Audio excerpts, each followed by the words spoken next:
Good day. Today we're going to be taking a look at Alien's Earth Hive, a novel that will most likely cause you to shout out, why won't they just look to the bloody book? Alien's Earth Hive is based upon the graphic novel Aliens Book 1. Now when I say it's based upon it, I mean it's almost exactly the same story. Except it's been expanded on, and there are a few references to aliens to make it seem more distinct and not be a direct sequel. And also, in my opinion, I think Earth Hive is a little better written than Book 1. There is a lot less idiotic dialogue, really. You see, Aliens Book 1 came out prior to the cinematic abomination that was Alien 3. And so at the time, it was assumed that our principal characters would have survived the events of Aliens. And really, that made considerably more sense than what they did in Alien 3. Well, as we know now, they did not, due to a very contrived and idiotic reason. And so, when Aliens Earth Hive came out sometime later, Hicks was changed to Wilkes, and Newt was changed to Billy. Really, the Hicks and Wilkes kind of thing, I fail to see the point. Newt and Billy, it's a bit more distinct, but still fairly unimaginative, I have to say. I really fail to see the point changing the names, as they really do sound pretty much the same, and they really are the same exact character, except their backstories are marginally different. So, I'm going to be calling Wilkes and Billy by their appropriate names of Hicks and Newt. Also, I'm going to be using bits of Book 1 to illustrate the more cinematic moments. So with that, let's take a closer look at Alien's Earth Hive. This is a good example of a great book cover. This is really just a well-drawn picture of a xenomorph face. It really does go to show just how cool these things really look. And also, look at the tagline here. In space, only they can hear you scream. And if that wasn't awesome enough, you flip it onto the back, and there is quite possibly the best piece of, I guess you would call it, backtext I have ever really seen. They come in silence, like death in the night. They breed inside the living and kill at birth. Born on another world, they are the perfect killing machines. They are the aliens. So as you can see, this book is already awe-inspiring before you even open it.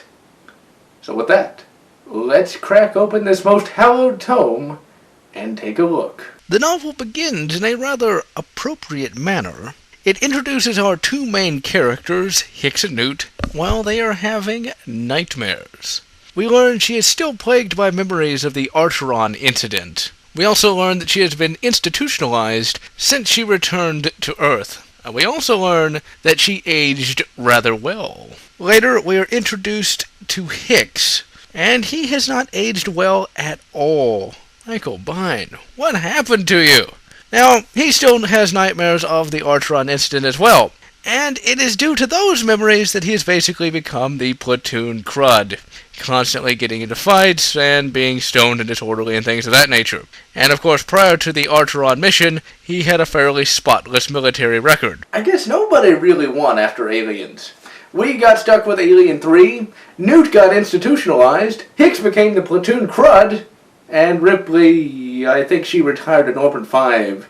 I think she said something about whimsical Scotsman. The one thing about the novels that differs from the films is that we are not confined to any one location. It really skips around from different organizations and different people, sort of like in Star Wars. And really what we get from the novels, for the most part anyway, is a large, complex story with numerous interconnecting threads that really work quite well. With other science fiction franchises like Star Trek and Star Wars, you have this massive, expanded universe.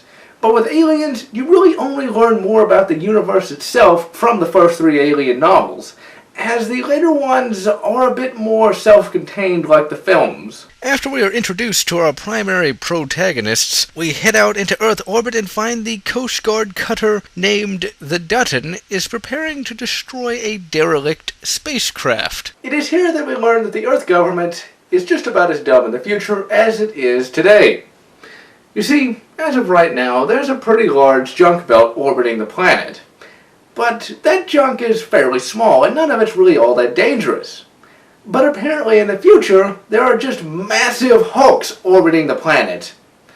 Now, Why that's the case, I really couldn't say. You would think that they would salvage them or move them someplace else, but I guess it's just not cost effective. And, surprise, surprise, one of them flames down and destroys one of the Hawaiian Islands, killing over 100,000 people. That is a pretty big oversight. A few nuts and bolts are fine, but massive hulks should have been considered a problem long before one crashed into the planet. Also, where was the planetary energy shield? The whole purpose of this Dutton scene is to show that, big surprise, there are still aliens about. And we also learn that aliens can survive the vacuum of space, which of course we already knew from Alien. Okay, here is a bit of background on the Xenomorph. First off, they do not eat. Their acid blood serves as a type of power source. Second, they were created by the jockey race. You know, this thing. They are also very hard to kill, as they have an exoskeleton that can repel standard lead bullets, requiring you to either shoot them in the mouth or use an armor-piercing round. They communicate via telepathy, and they can wall walk, so to speak, meaning that when you fight one, it's basically a 360-degree combat theater. They can come from the walls, they can come from the ceiling, and of course they can come from the ground. With that being said, let's just get back to the real story. Now, the whole Dutton adventure was a recording being viewed by Hicks. And if you look at the comic, you really have to wonder how they got so many great camera angles. I guess they decided to commission Laserbeak for this one. This recording was being shown to Hicks, and what happens is the military wants Hicks to lead an expedition to the aliens' homeworld to retrieve a specimen. They know the location of the alien homeworld because the Dutton was able to download the derelict's nav data. But still, it really does bring up the argument of why they don't just patch up these derelicts and send them back out. Certainly that would be a lot cheaper than building a whole new ship. In any event, Hicks agrees to this expedition, and our actual story begins in earnest. Now, before Hicks leaves the planet, he visits Newt, who is still in an insane asylum due to her recurring nightmares.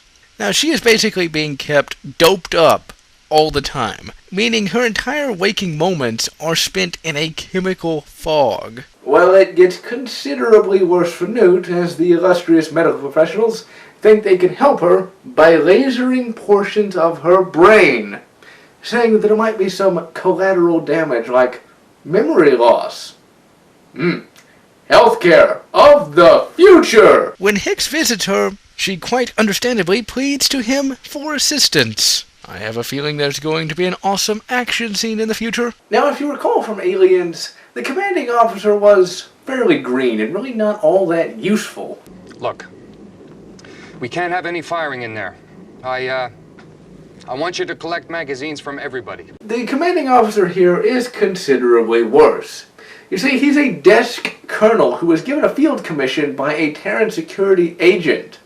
The Terran Security Agency is basically the future version of Homeland Security, except considerably more powerful. Now, this means that this commanding officer is not really all that qualified to lead an infantry mission.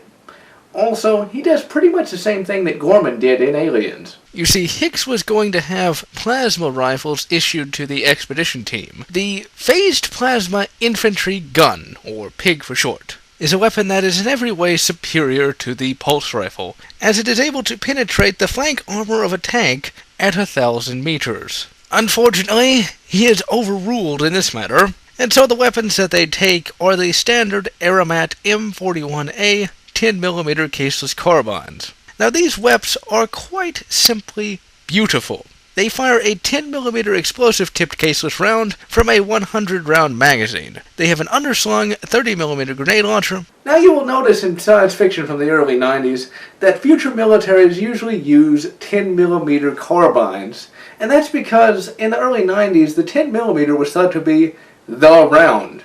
Basically, if the 9mm was the Wonder 9, then the 10mm was its eventual replacement. Unfortunately, Smith & Wesson came out with the 40 S&W, and the 10mm has been largely forgotten. We are later introduced to Hicks's new squad. Now, we are introduced to them while they're training, and you really have to wonder why they are training in the manner that they are. You see, they're running a simulation where they have to attack and destroy a bunker. And that doesn't really correspond well to Xenos, as they are generally melee fighters. And when you usually go up against them, you're in some sort of structure, meaning it's going to be a 360-degree combat environment.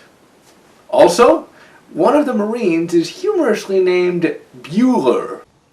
You killed the car.